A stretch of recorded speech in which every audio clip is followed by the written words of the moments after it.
Seja bem-vindo, você guerreiro, você guerreira de todo o Brasil e de todo mundo. Aqui é o canal Raiz Tricolor e ó, 1, 2, 3, 4, 5-0. Essa é a análise pocket de Fluminense 5, River 0. Ou melhor, nesse vale a pena destacar River do Piauí 0, Fluminense 5. O jogo foi lá no Albertão, Teresina, primeira fase concluída. E o primeiro checkpoint aí, pra quem viu a análise pré-jogo, né? Vale até ver agora mesmo, depois do jogo, essa análise do pré-jogo de Fluminense e River. Primeiro checkpoint marcado, estamos garantidos na segunda fase, teremos um jogo em casa. Provavelmente é difícil falar isso depois, né, do jogo já concluído contra o River numa goleada dessa. Mas provavelmente um jogo com... Inicialmente, se me perguntassem qual é o jogo mais fácil, Votuporanguense e Ipiranga em casa ou River do Piauí fora, eu ia falar Votuporanguense ou Ipiranga em casa, é muito mais fácil.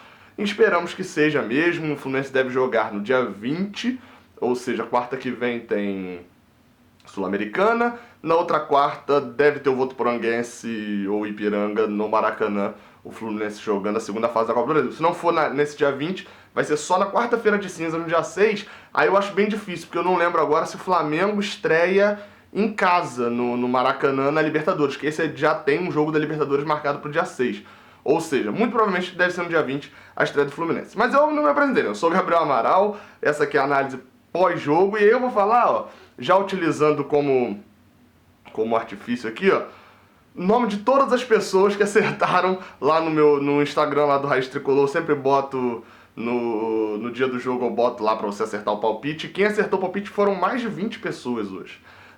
Complexo, mas vamos lá. Natan Magalhães, Wesley Lima, Carlos Matos, Pedro Vargas, Uriel Reis, Iago Arraes, Luiz de Coelho, Robson Júnior, InstaFlu News, Iago Rocha, João Marcelo, Samuel Ribeiro, Diego Chagas, Paulo Couto, Maxwell Nascimento, Matheus Rodrigues, Lorenzo Barros, Silmar Duarte, Alexandre Caetano, Magno Sítio Novo, não sei se esse é o sobrenome dele mesmo, Arthur Ramos, Lucas Chagas, Fernando, Pedro Júnior e Jonathan Gomes foram esses que acertaram o placar. Muita gente apostou num 5-0, foram ousados demais. Vale destacar aqui no início também, quer entrar no grupo do Padrim, do Raiz Tricolor, o grupo dos consultores do Raiz Tricolor. A galera tá falando aqui, ó, sobre elenco. Eu até mandei um áudio aqui falando também sobre o elenco tá dando uma encorpada mesmo. A galera tá falando, ó, sobre quem vai pro banco, com a entrada de Pedro, a entrada de Ganso, e tá chegando à conclusão de que o Fluminense tem um elenco, né? Tá tendo um elenco mesmo. Se você quer saber as notas do jogo, a partir de agora começa a análise do jogo propriamente. Quer saber as notas? Do primeiro comentário aqui embaixo, é só você arrastar sua tela aí, ou se você estiver no computador, você roda o scroll. No primeiro comentário aí, um comentário fixado com as notas que eu dei para essa partida, para cada jogador. Então você vai analisando aí, é o que eu sempre falo, pergunta. Se pergunta, de repente eu vou lá, respondo e você entende por que eu dei essa nota, eu dei, às vezes eu discordo de você, e tudo tá numa boa, mesmo assim. Vamos lá, começar falando de algumas coisas. Eu não vou ficar analisando gol a gol, porque são 5 gols, o vídeo teria 4 horas, né? Mas a gente precisa analisar primeiro numa situação de jogo do Fluminense. O que me preocupou, e eu quero tirar desse jogo, não aquilo que me alegrou propriamente, né? O que me deixou explodindo de felicidade, é Luciano marcando. Isso aí tá na cara pra todo mundo, isso aí não é o que você vai acompanhar aqui no Raiz Tricolor agora. O que me preocupou? Mais uma vez o Fluminense teve dificuldades até fazer o primeiro gol. Tudo bem que o gramado era ruim, o Fluminense era pior. Eu falei até que não era pior do que o de Brasília. É assim, esse era um gramado mais fácil de se praticar futebol, não dava riscos aos jogadores, né? Porque é um gramado estranho, ele não é um gramado ruim, ele é um gramado estranho, diferente, mas muito pior porque ele é no campo inteiro estava assim. No de Brasília tinha alguns pedaços que a bola rolava direito, e tinha alguns que era impraticável futebol. Já nesse do Albertão é um gramado totalmente diferente, que a bola pererecava o campo inteiro. Então tudo bem, entendo que isso dificultou, mas até o Fluminense fazer o primeiro gol, ali por volta dos 15, 12 minutos, agora eu não lembro quantos minutos foi o pênalti mesmo, o Fluminense tinha ali corrido uns riscos que, se toma um gol do River, podia apavorar. E esse é o meu medo, porque o Fluminense até agora, todas as vezes que isso aconteceu 2 vezes, que ele tomou gol, ele tomou o gol, né, saiu perdendo, ele não conseguiu virar o jogo. Em um ele sofreu para empatar com Volta Redonda, isso contando que Volta Redonda perdeu o pênalti também, né, quando já estava 1-0. e contra o Vasco não conseguiu nem empatar. Tudo bem que o Fluminense só tomou 3 gols na temporada, né? Tirando esses 2, só tomou o outro contra a Portuguesa. Então isso é um fator positivo, mais uma partida sem levar gol. Mas me preocupa num possível jogo contra o Flamengo no sábado, se a gente sai perdendo ali, um jogo normal, né? Começa e tal, um escanteio cobrado do gol do Flamengo, como que vai ser a reação desse time para conseguir virar um jogo? Já é o contrário do Flamengo, né? Já falando provavelmente de Flamengo no sábado, o Flamengo virou vários jogos nessa Taça Guanabara. Então, assim, são 2 espectros ali diferentes. Então isso me preocupou. Outra coisa que me deixou muito inquieta, as laterais. Vocês vão ver aí pela nota, a nota de Ezequiel eu acho que é a mais baixa que eu já dei para alguém aqui numa análise nesse ano. Eu acho que é. Não lembro agora de alguém ter pego nota 3, porque ele foi muito mal. E esse 3 aí é um 3 de misericórdia praticamente. Porque ele errou tudo que ele fez no jogo. Errou tudo. Lances bobos, o River não oferecia perigo ao Fluminense e ele criava perigos, matava jogadas de ataque. Isso me preocupou muito a lateral direita. A lateral esquerda, Marlon, não foi bem também, mas aí eu não achei que ele também foi mal. Tanto que se você olhar a nota dele aí, nota 6, ele tava com a nota 5 até o final do jogo. Aí o cara dá um chutaço daquele, faz um gol. Óbvio que ele ganha um ponto ali, né? Ah, mas só fez o gol, meu amigo. Ganha quem faz mais gols. Se alguém só faz o gol, pra mim tá muito bom. Se entrar lá, cada jogador só fizer o gol, o Fluminense ganha de 11. Então, Então, assim, Marlon também me preocupou. Não jogou também, mas como Marlon não é o titular da posição, Mascarenhas não jogou porque sentiu ali um incômodo, alguma coisa. Então, não me preocupa tanto assim pra esses próximos jogos agora, no início da temporada. Já a lateral direita me preocupa demais. E não sei se o Diniz já muda pra esse jogo contra o Flamengo pelo nível de importância dele, o nível de importância que o Diniz está dando pra entrosamento. Mas eu tenho minhas dúvidas se pra Taça Rio a gente não vai ver aí Igor Julião já de titular, não. Não sei.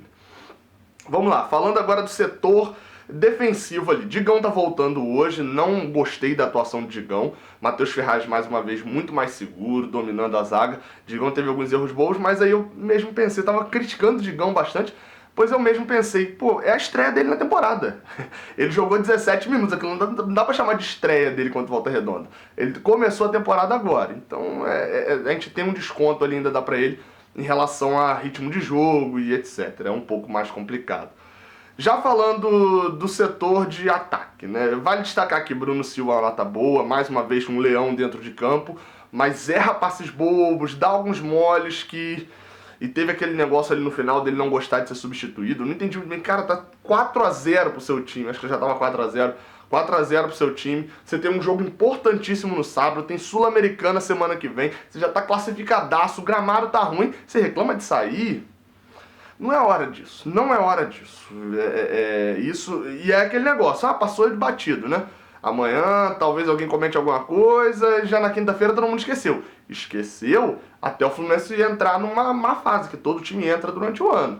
Aí vão começar a lembrar disso, e ó, Bruno Silva não tá jogando bem, tá arrumando confusão. Enfim, tem que tomar cuidado com isso. Falando de ataque, mais uma boa partida do trio, Everaldo, Luciano, Johnny Gonzalez. Vale destacar algumas coisas, por exemplo, primeiro gol, Everaldo sofreu pênalti, Luciano bateu bem, na minha concepção bateu bem. Eu achei engraçado que no intervalo, porque o segundo pênalti, o Luciano bate exatamente igual ao primeiro. Ele bate exatamente igual ao primeiro. E aí no intervalo, um comentarista, o Rafael Rezende, que até gosto bastante, é um dos melhores do Sport TV pra mim, mas aí ele fala um negócio que eu não me conformo. Sendo goleiro, eu não me conformo com isso, e alguém que analisa bastante cobranças de pênalti. Ele fala que na primeira cobrança, o Luciano na primeira cobrança deslocou o goleiro. Na segunda ele bateu mal. Pera aí, ele bateu exatamente do mesmo jeito. O goleiro em uma ele escolheu o canto para um lado, na outra ele escolheu o canto de cá. No Mondragão, pelo visto, ele é um goleiro que sai antes. Então, assim, não tem bateu mal, bateu bem nesse caso. Não, aliás, não tem bateu mal e tem bateu bem. Não tem deslocou o goleiro. Ou ele bateu mal os dois, ou ele bateu bem os dois. Eu acho até que ele não bateu mal, mas era um pênalti pegável. E assim como o Mondragão acertou o canto, pegou. Ele podia ter batido mais forte. Não me parece ser um cobrador de pênalti, mas como a gente tem Pedro e tem Ganso ainda para entrar, acho que isso não deve ser um problema ao longo da temporada, até porque no Campeonato Brasileiro e Campeonato Carioca a gente não conta muito, nem sabe o que é esse negócio de pênaltis aí que estão falando, né? E aí, para fechar a análise do ataque, o Luciano só não recebe uma nota maior, tá jogando demais. Se me perguntassem no início do ano, Ó, chegou o Ganso, chegou o Pedro. Quem vai sair? Ganso, obviamente, Danielzinho. E Pedro, sai Luciano. Ó, sai Luciano, Everaldo, Johnny Gonzalez, velocidade nas pontas.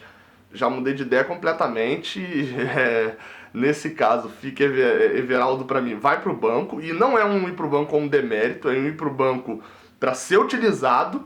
E Luciano tem que ser mantido titular, tá? Organizando o jogo. Eu acho que o único defeito, o passe que ele dá pra Everaldo, e isso é o tipo de jogada que quando o Fluminense precisar, por exemplo, aquele passe que ele dá pro Everaldo que eu tô falando, é aquele que ele lança, Everaldo cabeceia, a bola vai pra fora. É o tipo de jogada que mata um jogo, ou de repente consegue um empate. Lembra que eu falei de a gente tomar um gol e não conseguir um empate? É esse tipo de jogada. Luciano, quando o Fluminense precisar fazer gols, ele tem que sair da área. Ele tem que sair da área e deixar Everaldo, Johnny Gonzalez mais incisivos para poder receber esses lançamentos em velocidade. O jogo tá jogando muito bem e merece o prêmio de craque de jogo de novo em relação ao Fluminense. E Johnny Gonzalez, fica a pergunta, né? Você achou boa a atuação dele hoje? Eu achei que ele só apareceu depois dos gols. Obviamente, deu uma assistência muito boa. É porque não entra contando como assistência, né? Mas ele cruza, Everaldo manda o voleio e o Luciano faz no rebote. Assim, foi a jogada, foi muito boa dele, foi inteligente, não foi fominha tentando bater pro gol. Ou seja, mandou muito bem. Só fazer um disclaimer aqui, né? Vale fazer, a gente reclama quando não marca, mas tem que avisar também quando marca errado. Porque o primeiro pênalti é indiscutível, em cima de Everaldo. O juiz não deu outro pênalti logo na sequência em cima de Everaldo também, que o cara vem puxando, o juiz não dá.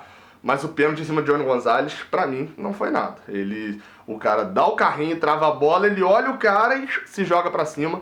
Eu achei que não foi nada. Mas como não tinha sido dado um pênalti antes, acabou ficando meio que elas por elas. Mas achei que... Enfim, a gente tem que ser bem claro aqui. Não se esqueça de se inscrever no canal. Muito obrigado a todos, saudações tricolores e até a próxima. Valeu!